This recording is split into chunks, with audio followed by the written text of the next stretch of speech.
Hello everyone, I am Sumesh Saxena. Today we are going to see the GATE 2020 mechanical set 2 solution of production planning and control, inventory control and operations research. Before even starting the questions, let's see how many questions have come in this set and what are the distributions of those questions.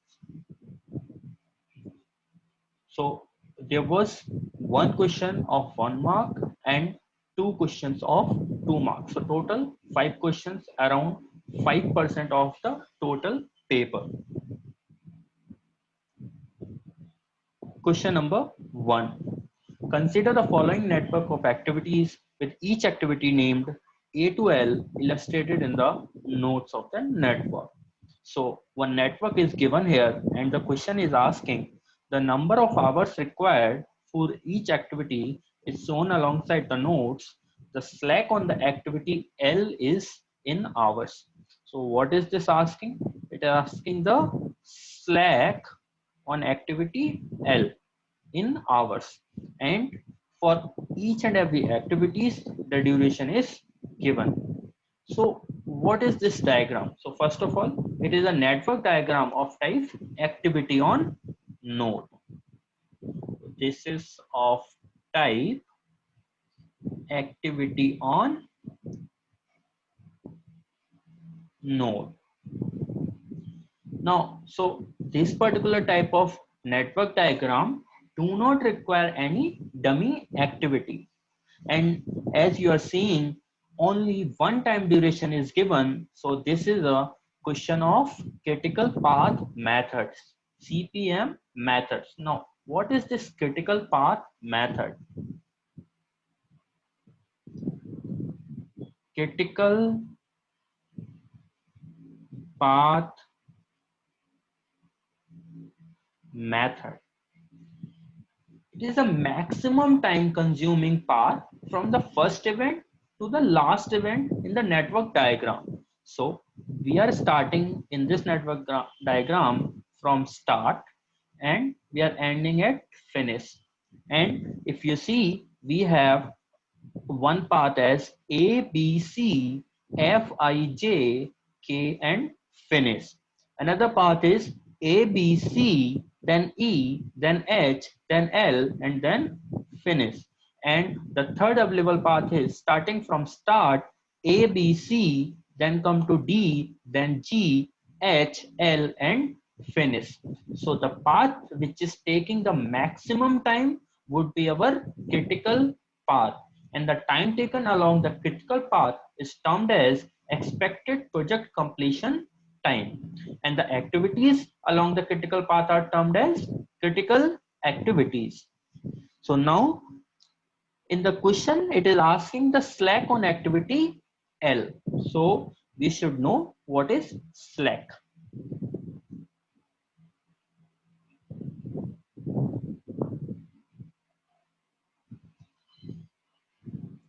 Now what is this slack? So slack is basically equals to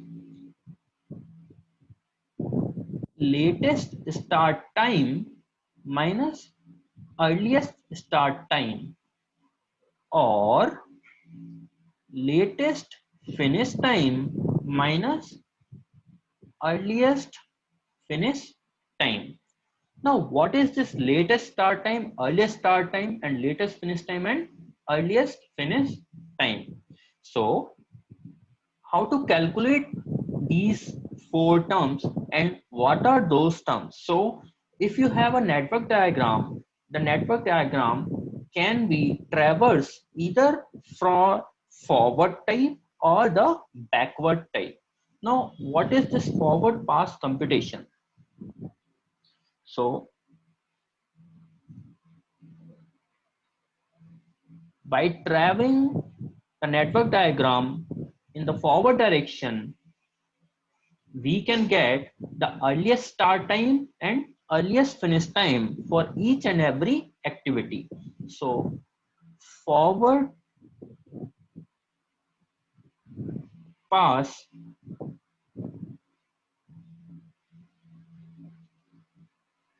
computation. computation. Now, in this, we compute the time at which an event or activity is expected to be completed at the earliest. So this is the time which will tell you that the activity can be earliest started or earliest finished. By this, we can get earliest start time and earliest finish time.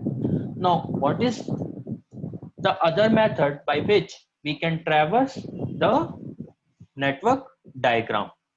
So the other method is called as backward pass computation.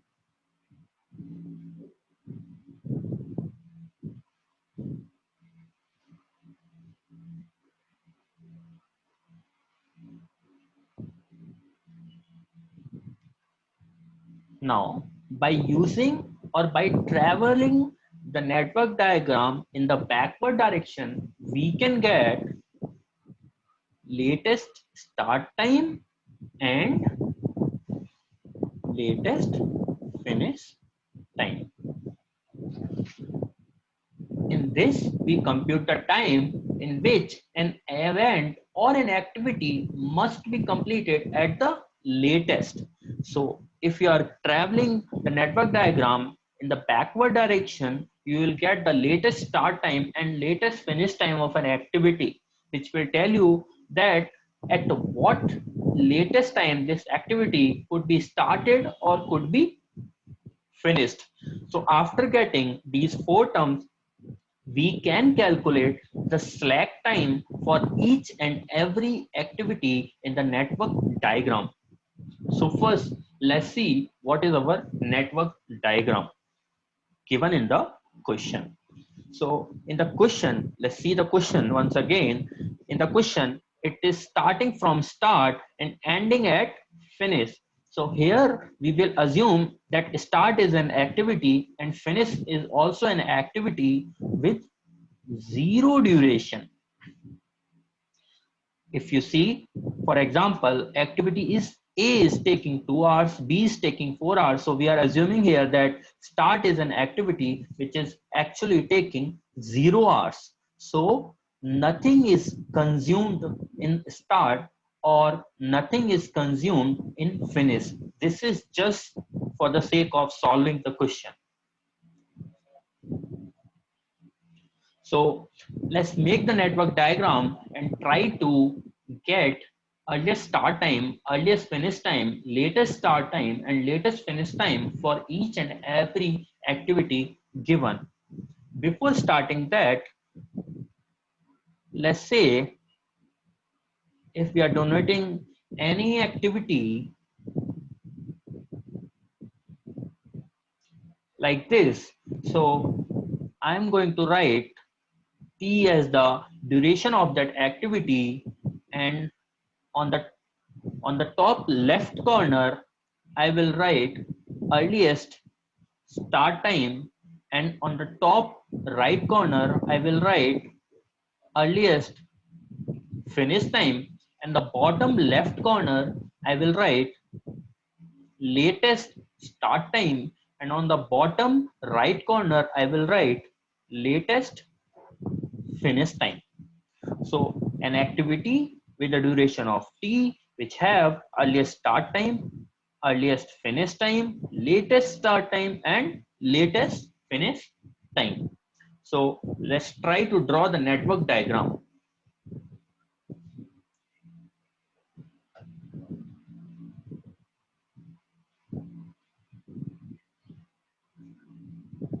Let's say we are starting with start.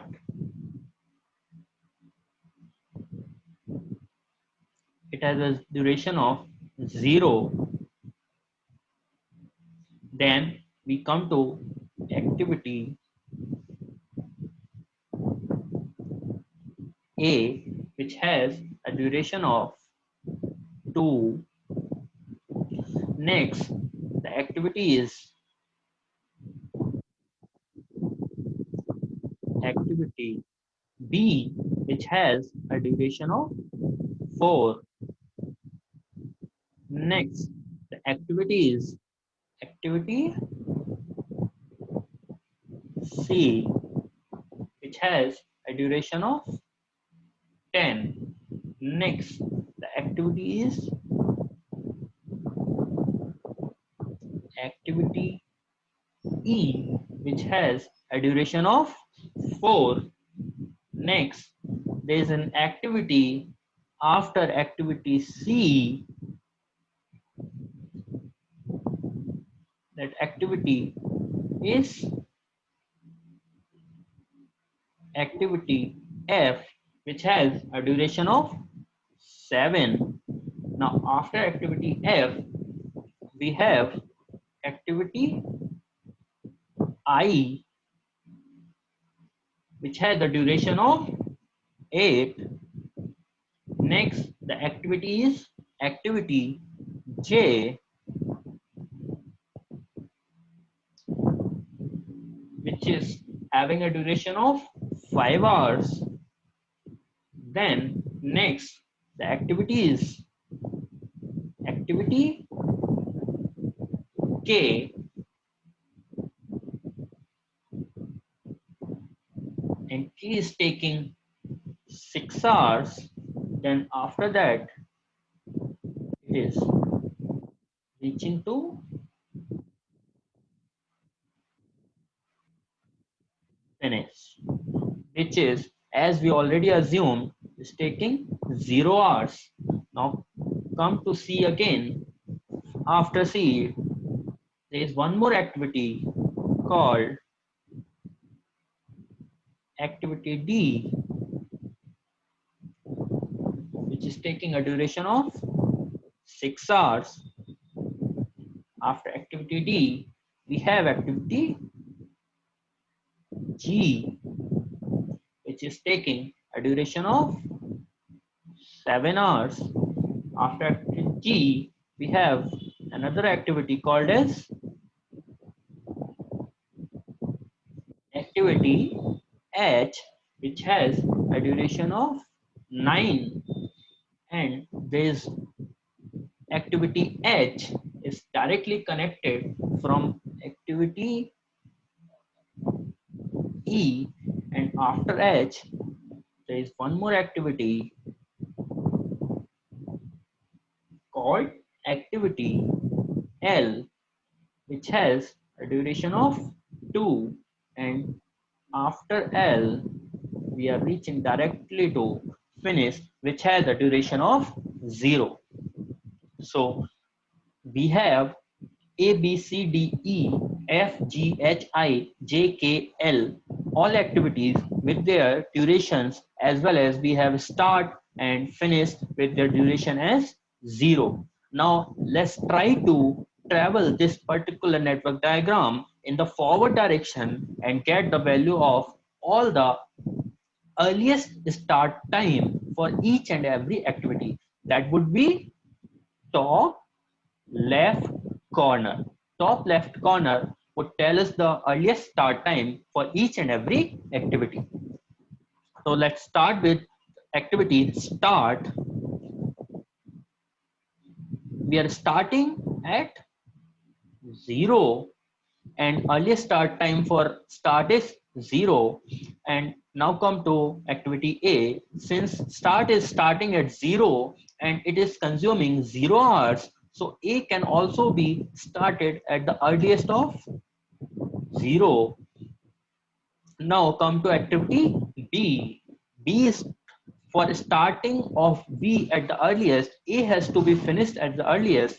So A is started earliest at 0. It will take 2 hours. So B can be started at the earliest at 0 plus 2, that is 2 hours. Similarly, activity C can be started only after activity B, and B is taking 4 hours, and B can be started at the earliest at 2 hours. So 2 plus 4, that is 6. Now activity F. So activity F can be started at the earliest after the completion of activity C. So 6 plus 10, that is 16. Now come to activity I. I can be started only after completion of activity F. So activity F is taking 7 hours and activity F can be started at the earliest at 16 hours. So 16 plus 7, that is 23.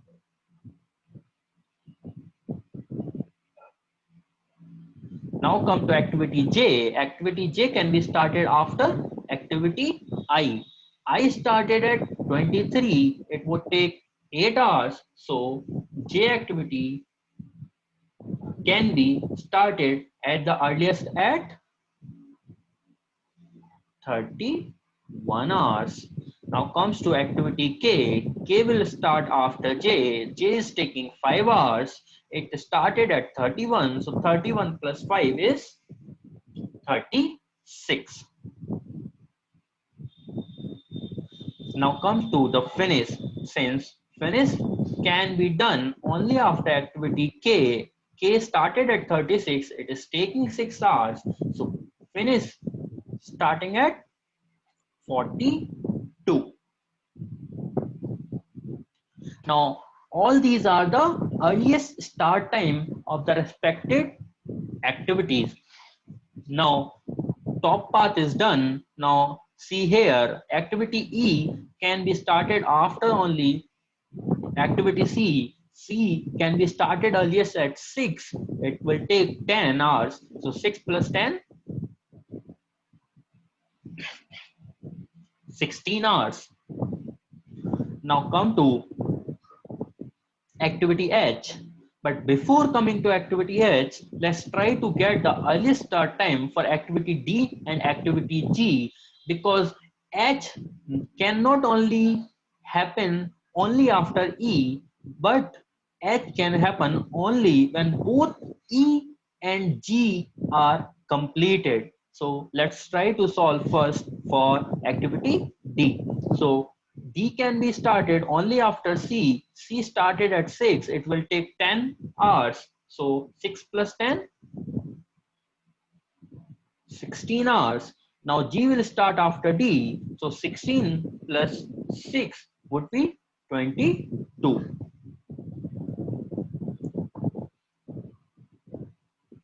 Now see H here. So H will start only when both E and G will complete. And if you see with respect to E, so it will come as 16 plus 4, 20. So at 20, H can be started. But if you will see with respect to G, it will come as 22 plus 7, that is 29. But H can be started when both E and G are completed and G is taking much more time. So H will start at after G only. So G is taking 22 plus 7. So it will come as 29. Now come to activity L. L will occur only after activity H. H starts at 29, will take 9 hours. So 29 plus 9, that is 38. And if you see finish here, so finish will happen only after activity K and activity L. K is taking 36 plus 6, that is 42, and L is taking 38 plus 2, that is 40. But finish will happen only when both K and L are completed. So K is taking more time. So finish will happen after K only, that is 36 plus 6, that is 42. So this way we got all the earliest start time and earliest start time for all the activities. Now try to solve all the earliest finish time in this network diagram. So let's start with again from start. So as it is consuming only 0 hours and it started at 0, so it can be finished earliest at 0. Since it finished at 0, for activity A, it started at 0, it will take only 2 hours. So 0 plus 2,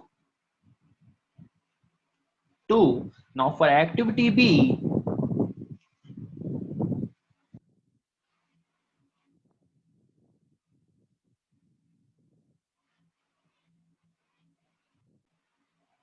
For activity B, A earliest finished at 2. Now B will take 4 hours. So 2 plus 4, 6.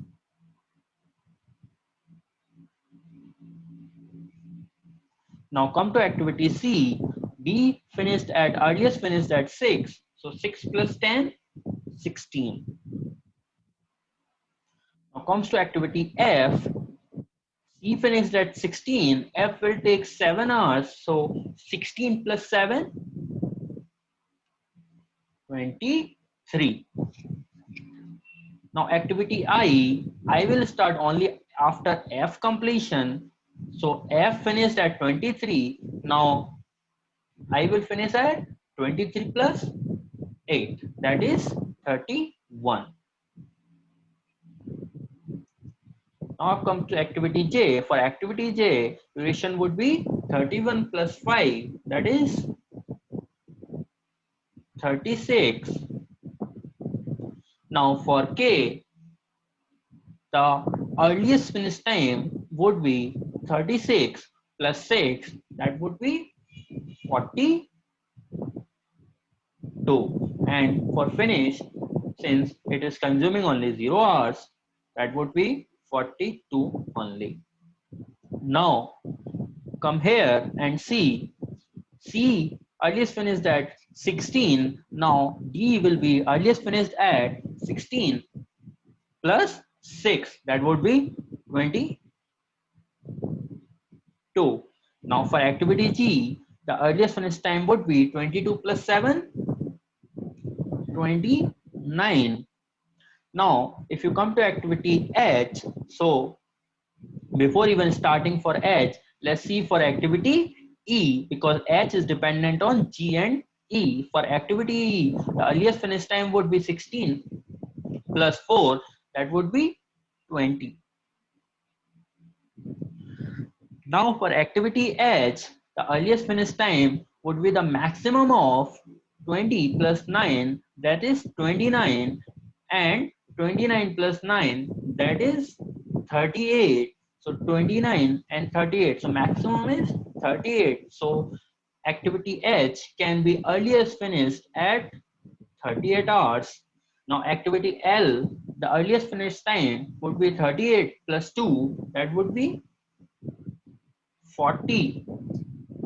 And if you see here, finish is derived after L and K, and after K, the earliest finish time for activity finish would be 42. But if you see from here, the earliest finish time with respect to L for finish would be 40. So maximum of 40 and 42 is 42. So the earliest finish time for finish activity would be 42.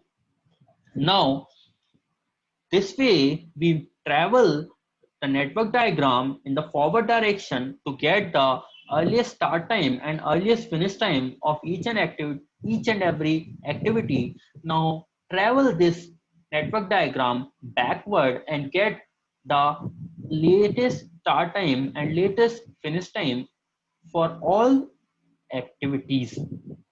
Now, starting with the last activity, that is finish.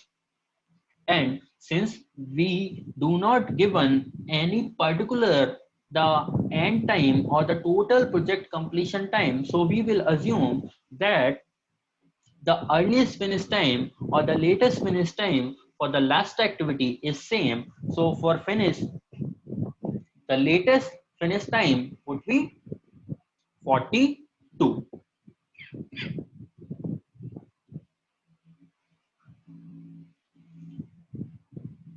Now, travel this network diagram in the backward direction and get the latest finish time for each and every activity. So, latest finish time for finish is 42. Now comes to L. So, L, how much will it take? Latest, it can be completed at 42 only because finish is taking only 0 hours. So it can be finished at 42. Now comes to activity H. Activity H can be finished at latest. Since L got finished at 42 latest and L was taking 2 hours. So H can be finished latest at 42 minus 2, that is 40. Now comes to activity G. G can be finished latest at, it is H.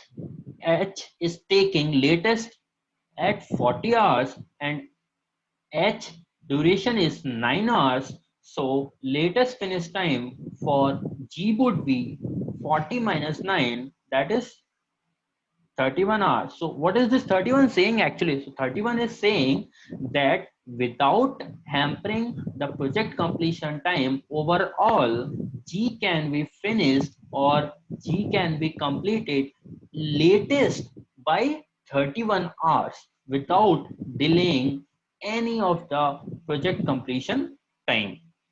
Now come to activity D. So D can be latest finished by 31 minus 7, that is 24.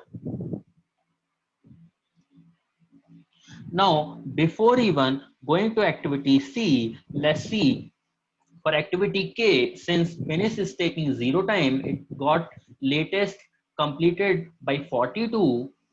So K can be finished at latest at 42. So J can be finished at 42 minus 6, that is 36.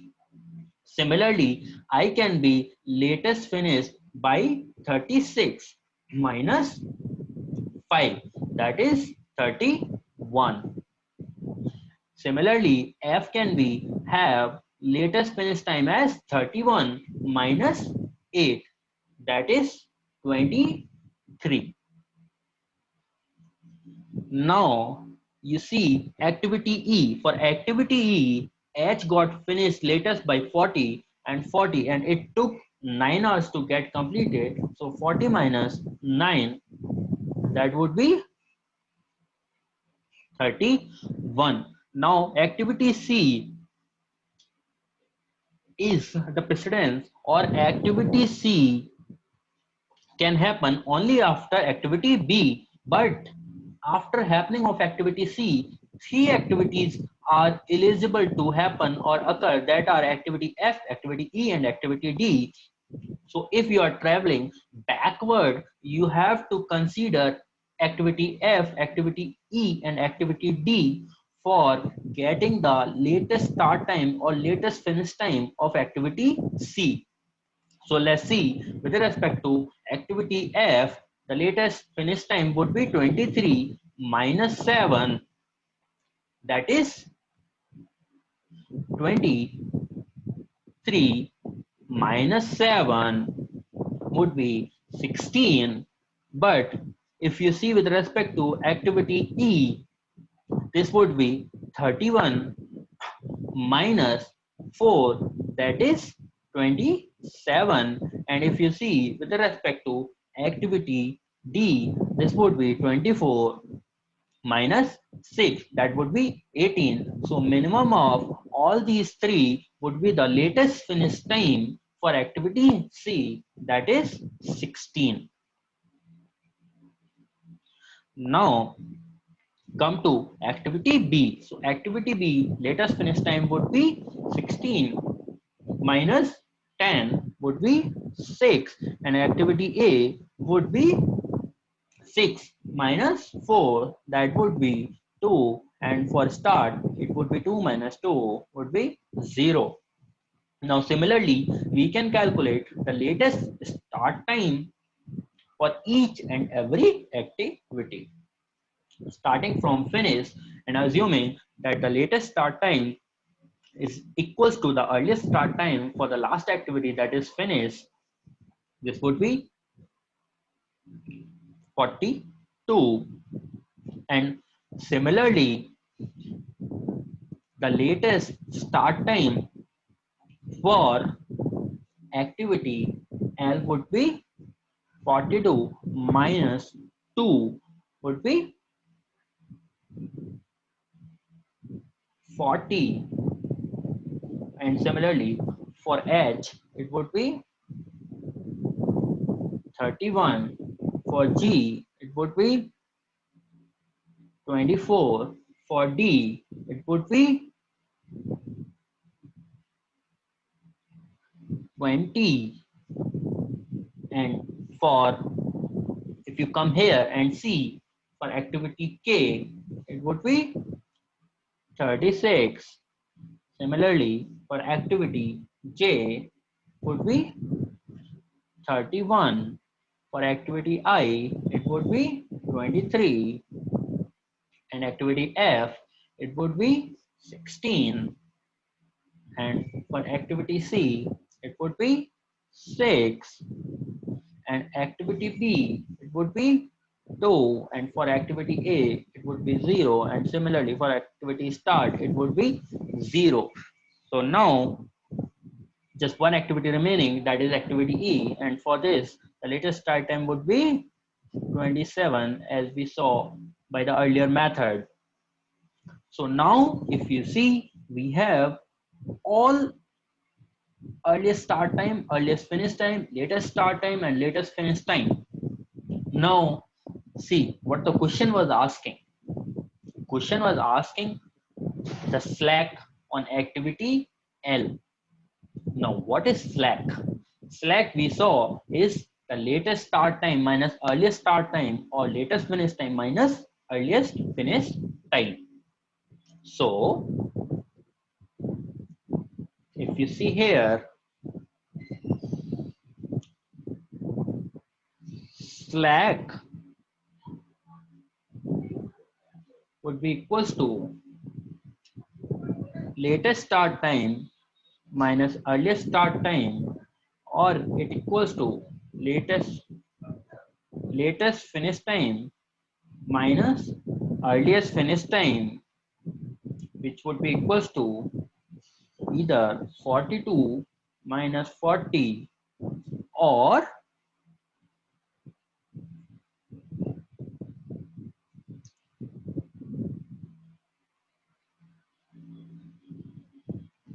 which would also be equals to 40 minus 38. So our answer would be 2.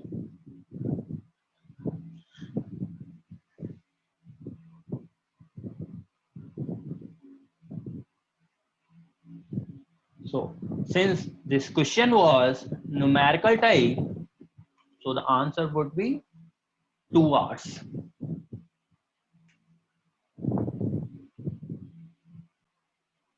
Now let's see the second question. Now second question is of the forecast. The forecast for the monthly demand of a product is given in the table below. So month is given, forecast is given, actual sales is given. The forecast is made by using the exponential smoothing method. This is very important, exponential smoothing method. The exponential smoothing coefficient used in the forecasting demand is, so it is saying that exponential smoothing method is used, and what is the smoothing coefficient used for calculating the forecast in this particular table. Now, before that, first see what is this exponential smoothing method.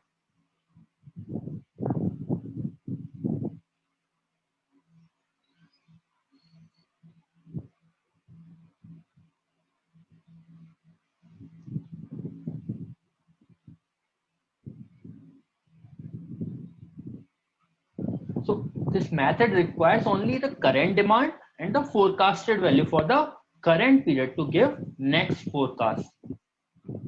So if you have the current demand and the forecasted value for the current period, you can give the forecast for the next period. This method is a modified form of weighted moving average, which gives weight to all the previous data, but the weights are assigned exponentially decreasing order. So the most recent data is given the highest weight, and the weight assigned to the older data decreases exponentially. Let's see in the mathematical terms just what we learned. So I'm writing here the general form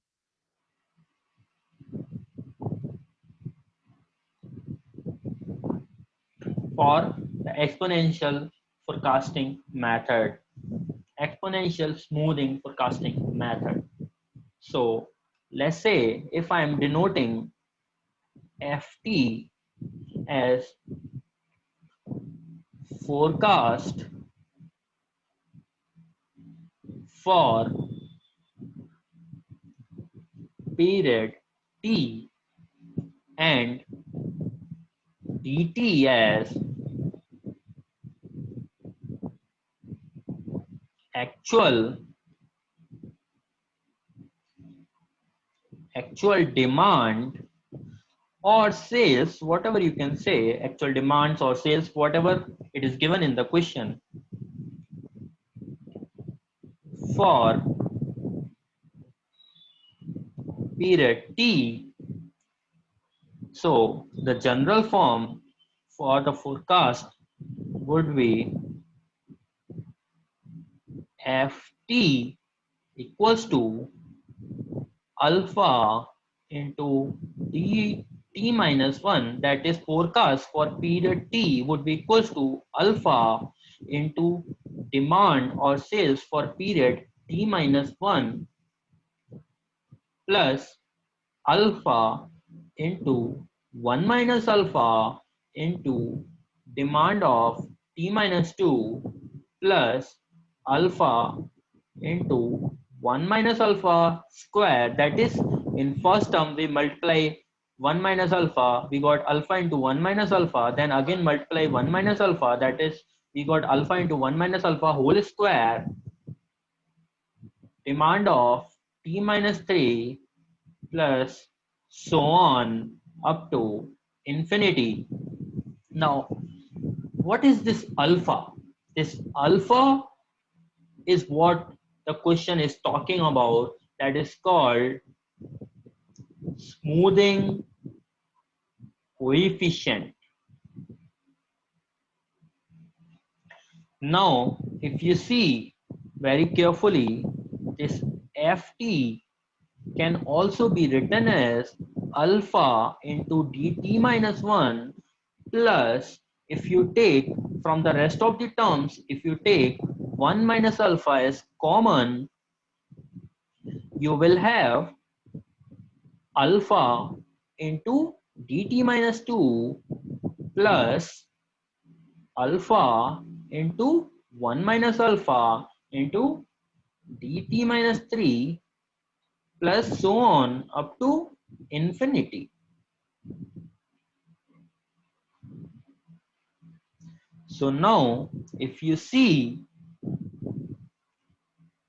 Ft would be equals to alpha into dt minus 1 plus 1 minus alpha into, now if you see this particular term, alpha into dt minus 2 plus alpha into 1 minus dt minus 3 plus up to so on infinity, and if you compare this term with respect to our first term, that is Ft equals to alpha into dt minus 1 plus alpha into 1 minus alpha into dt minus 2 plus alpha into 1 minus alpha square into dt minus 3 up to infinity, you can see that this is basically the general formula for the forecast of period T minus 1.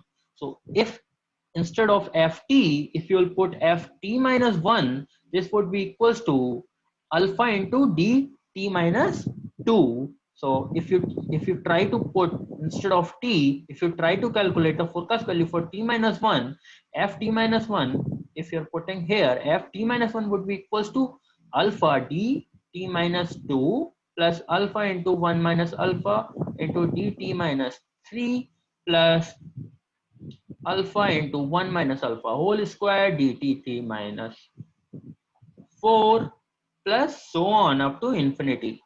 So you see here that this formula alpha dt minus 2 plus so on is basically calling you as ft minus 1. So ft equals to alpha into dt minus 1 plus 1 minus alpha into ft minus 1. So that can be also written as ft equals to alpha dt minus 1 plus ft minus 1 minus alpha ft minus 1. So ft would be equals to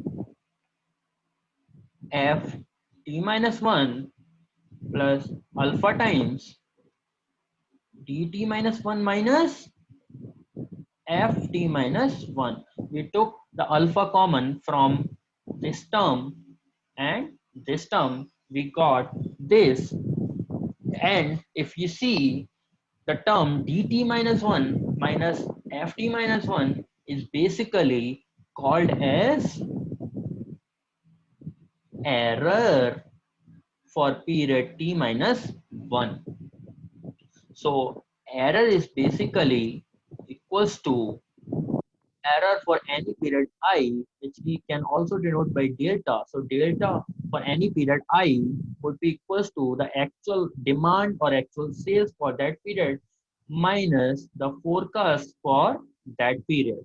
So our ft would be equals to f t minus 1 plus alpha times error of t minus 1.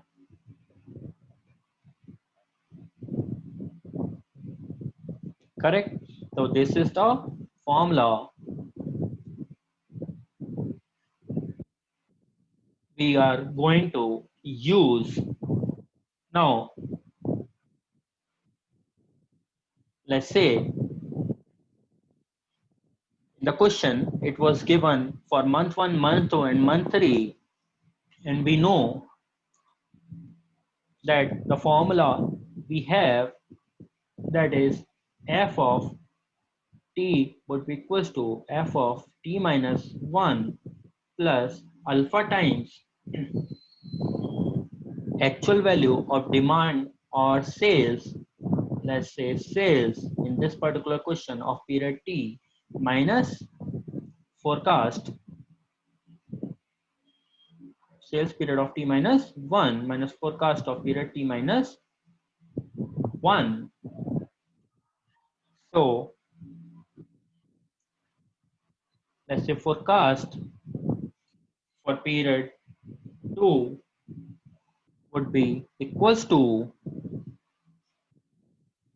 forecast for period 1 plus alpha times actual sales of period 1 minus forecast of period 1. So period 1 and period 2 are basically month 1 and month 2.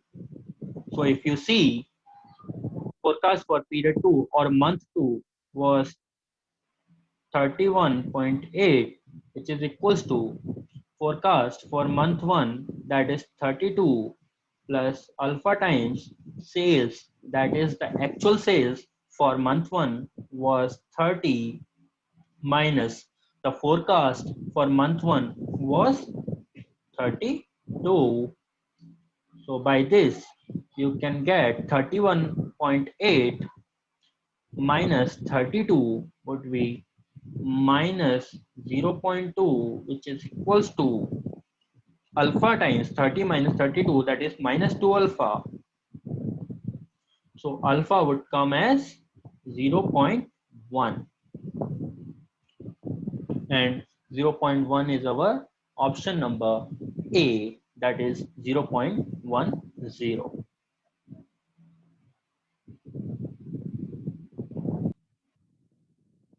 Now let's check our last question, question number 3. For a single item inventory system, the demand is continuous,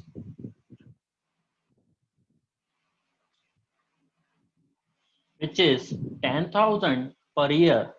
The replenishment is instantaneous and back orders as unit per cycle are allowed as shown in the figure. So this figure is given.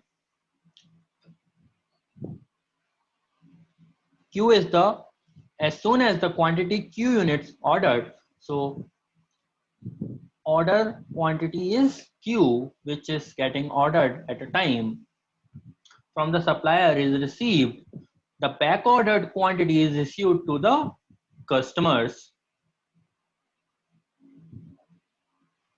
The ordering cost is rupees 300 per order. The carrying cost is rupees 4 per unit per year. The cost of back ordering is rupees 35 per unit per year.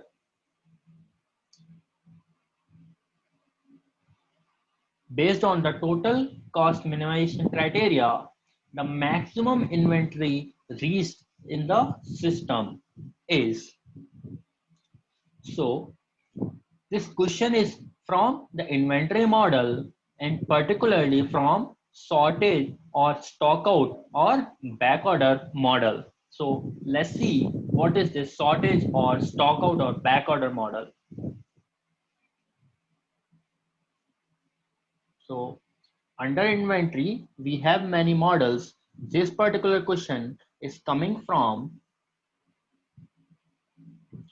shortage or stock out or back order model.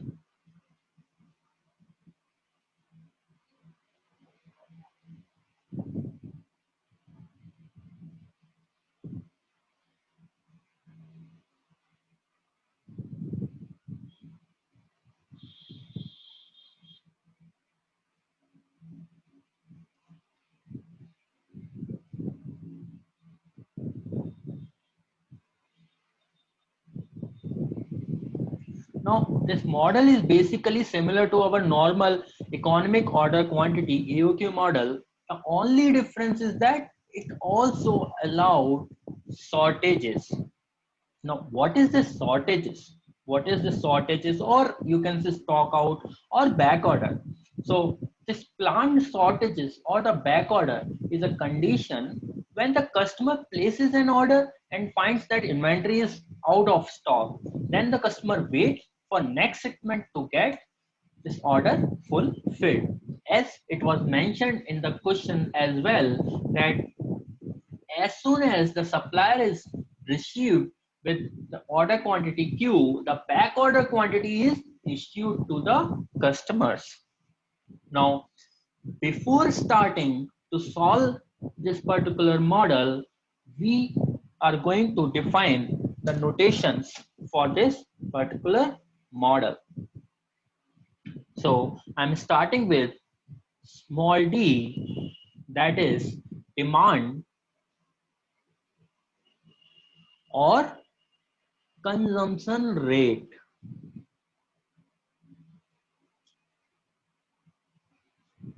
Next is capital Q, that is order quantity.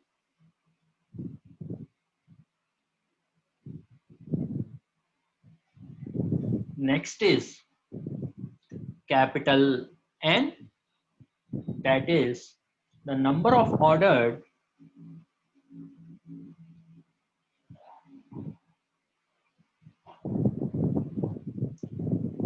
placed in 1 year.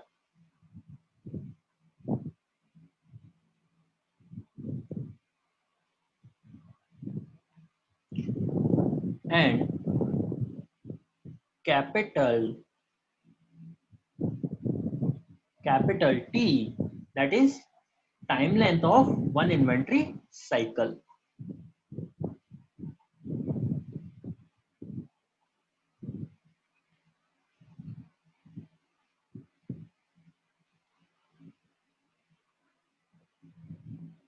So unit for T would be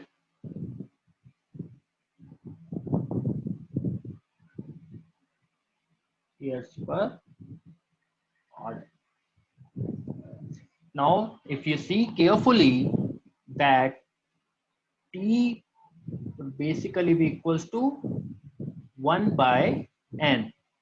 because T is the time length of one inventory cycle and N is the number of orders placed just 1 year. So this is basically reciprocal of one each other. Now we have some more notations before starting, that is CO, that is ordering quantity or cost of placing an order, that is rupees per order. Next is CH, that is holding cost or cost of holding one unit inventory for one complete year. So next is capital S, that is number of units back ordered or short.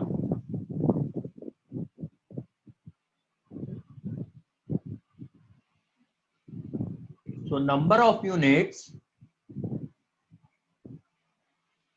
back ordered. Now next is CB, that is back order cost.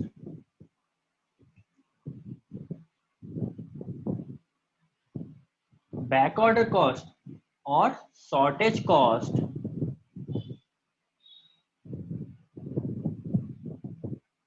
per unit back ordered per year. So now this will be our notation. Now let's see what is the graph given in the question paper. So it is given that the total order quantity is Q, back order quantity is S. On the x-axis or on the horizontal axis, it is time, and on the vertical axis or the y-axis, it is inventory. So let's try to make that graph and see.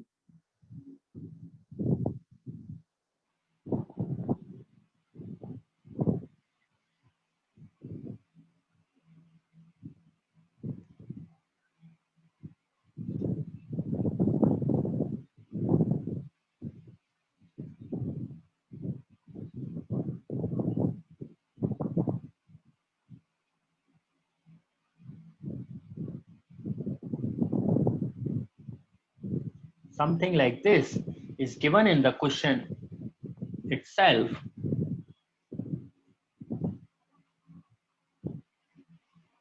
Since we know this is the back order or shortest quantity S, and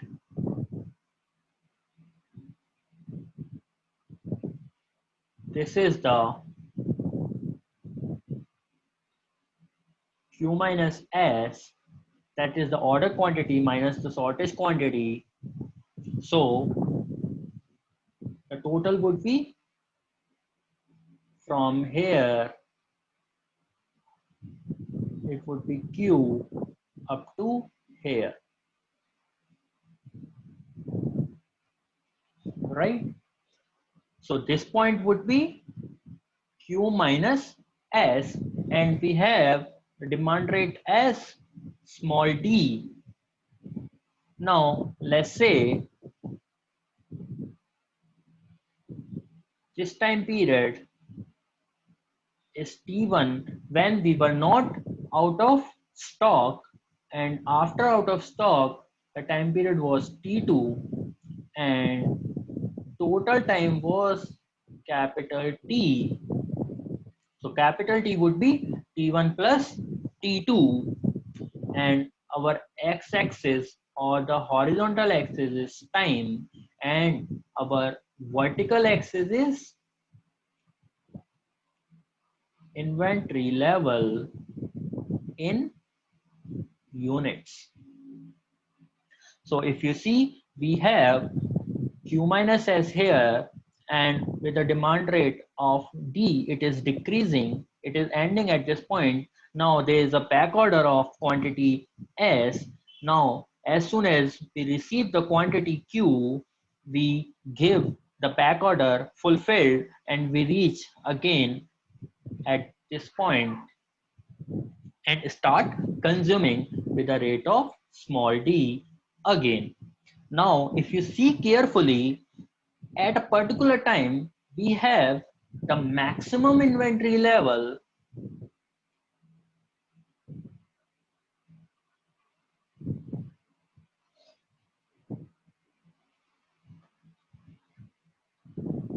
equals to, let's say M would be Q minus S. So Q minus S was the number of units at any particular time we were having as the maximum inventory. Now S would be the negative inventory. Negative inventory as in it is actually not present, or it is actually not stored in our warehouse. It is virtual because it is sorted or back ordered. So in actual, at a time we had a maximum of Q minus S only. Now try to solve. Now see what are the costs involved in this particular scenario. So if we are going to calculate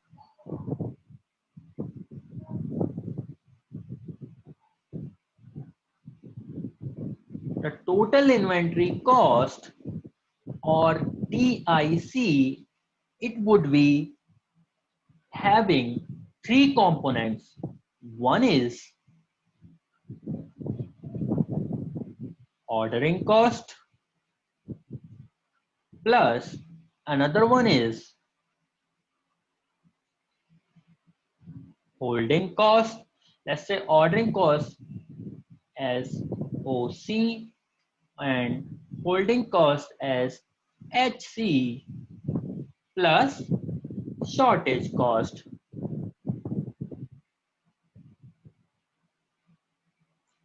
that is SC.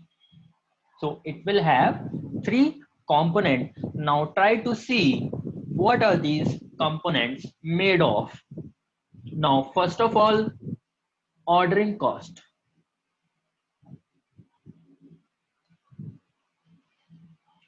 That is OC.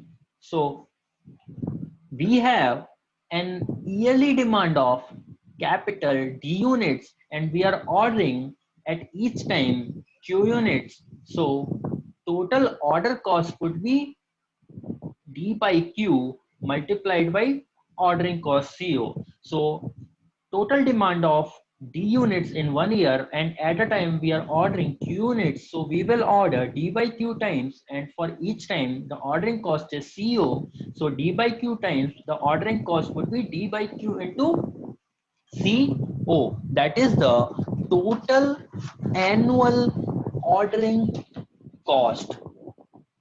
Now let's see what is the holding cost.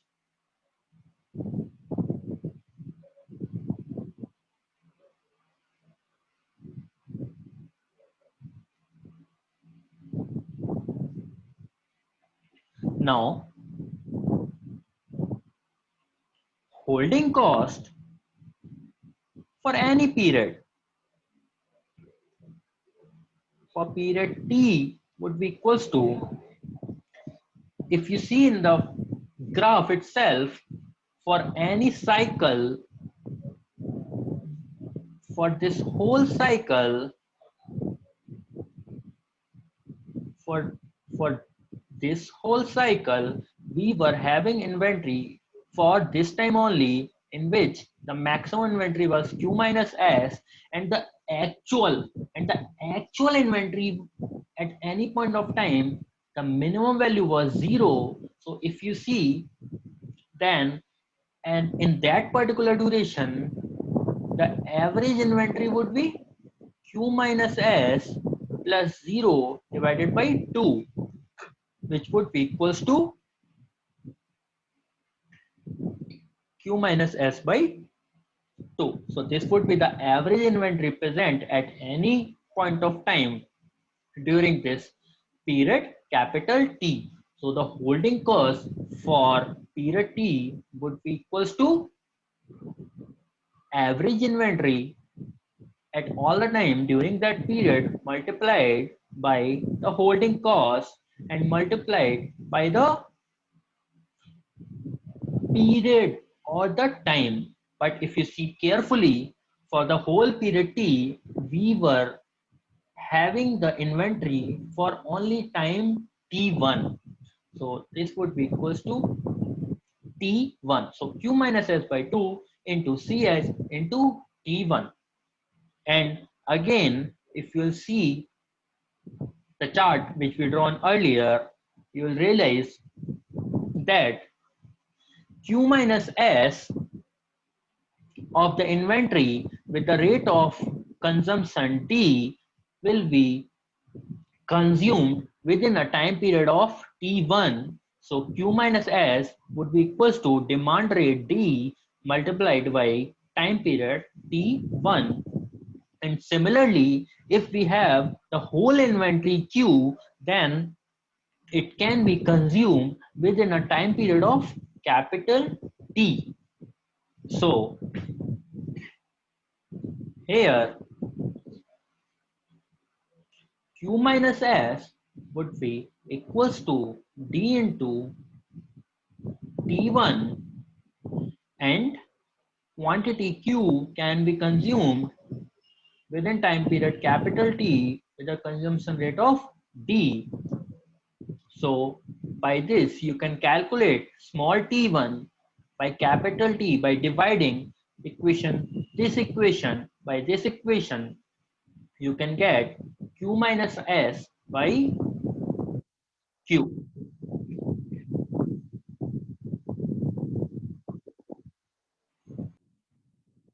So the holding cost for period T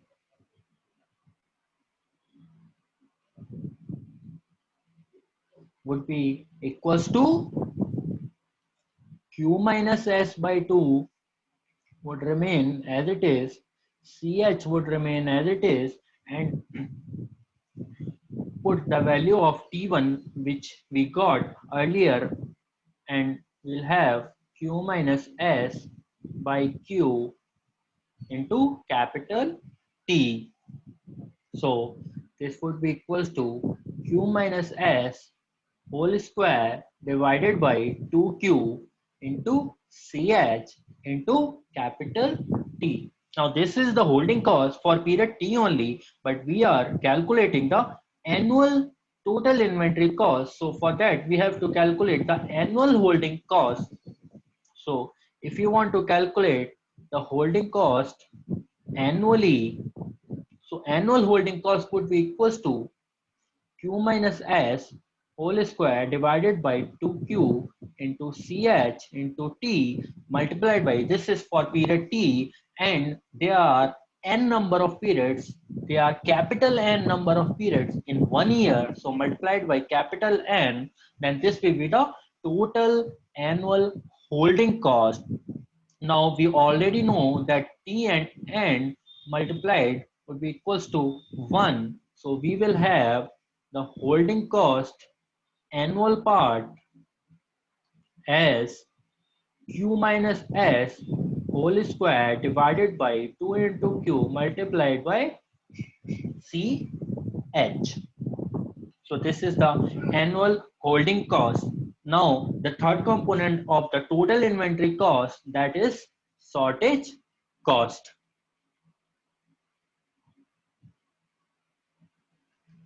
So let's calculate first the shortage cost for period T.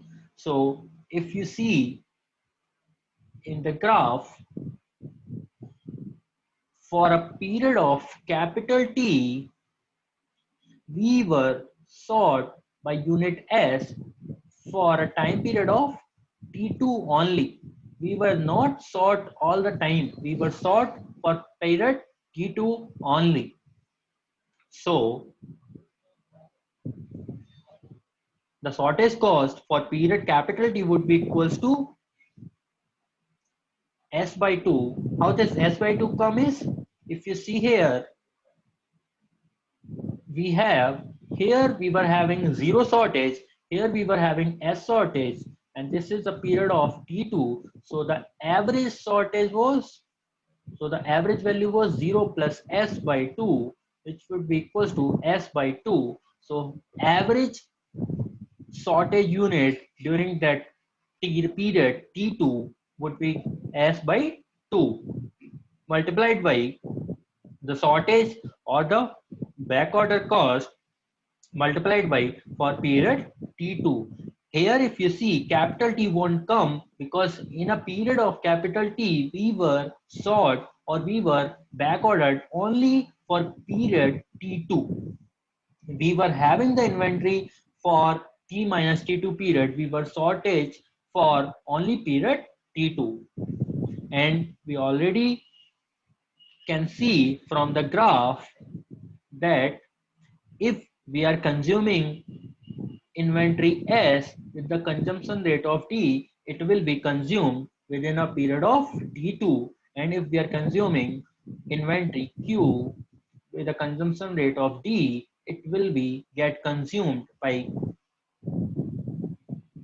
totally in period capital T. So by this, you can, if you can divide the first equation, the second equation, T2 by capital T would be equals to capital S by capital Q. Now, the sortage cost for period T would be equals to S by 2 multiplied by CB multiplied by, if you put the value of T2 which we got earlier, it will come as S by Q into capital T, which would be equals to S square by 2Q multiplied by CB multiplied by T. Now, see carefully, this is the sortage cost for period T. What do we want? We want the sortage cost for annual. So, sortage cost annual would be equals to S square by 2Q into CB into T into N, and we already know that T into N equals to 1. So our sortage cost annually would be equals to S square by 2Q into CB. Now we have all the three costs. See, we have the ordering cost, annual ordering cost. Now if you see here, we have the annual holding cost, and if you see here, we have the annual sortage cost. Now these were the three components for the total inventory cost. So now our total inventory cost would be equals to ordering cost plus holding cost plus sortage cost, which would be equals to D by Q into CO plus holding cost, that was Q minus S square divided by 2Q into CH plus sortage cost annual, that would be S square by 2Q into CB. Now, this particular equation has two variables. One is Q, another one is S. How to solve this particular equation? Solve for minimizing this equation with respect to both Q and S. So take the partial derivative with respect to Q and with respect to S and solve for Q and S, then you will get the optimal quantity Q, that is Q star, would be equals to under root of 2 into D into CO divided by CH multiplied by under root of CB plus CH divided by CB, right? Yeah. And solving those equations, you will also get that Q star minus S star. So Q is the total order quantity, S is the shortest quantity, multiplied by the holding cost would be equals to back order cost multiplied by the back order quantity optimum value. By here, you can simply calculate that S star would be equals to Q star multiplied by CH divided by CB plus CH, where CH is the holding cost and CB is the back order cost. Now we have all the formulas.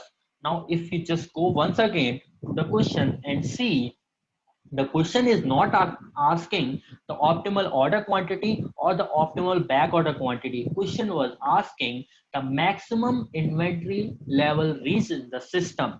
And we saw earlier that the maximum inventory level at any point of time would be equals to Q star minus S star. Q star minus S star.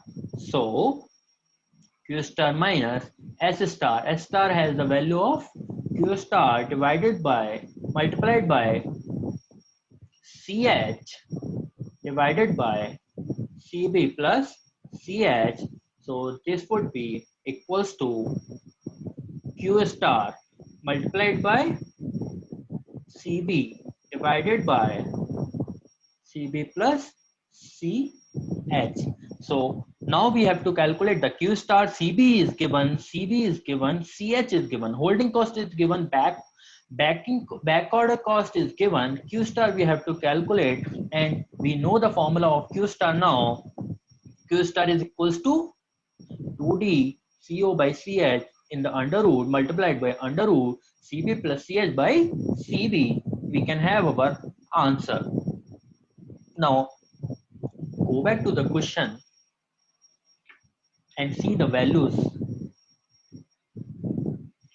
So we have formula for Q star as under root of 2D CO by CH multiplied by under root of CB plus CH by CB, and capital D was given as 10,000 units per year. Ordering cost CO was given as rupees 300 per order. Holding cost was given as rupees 4 per unit per year, and back order cost given as rupees 25 per unit per year.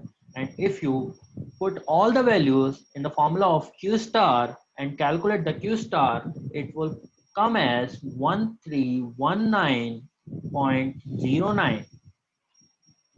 1319.09, and we already know the formula for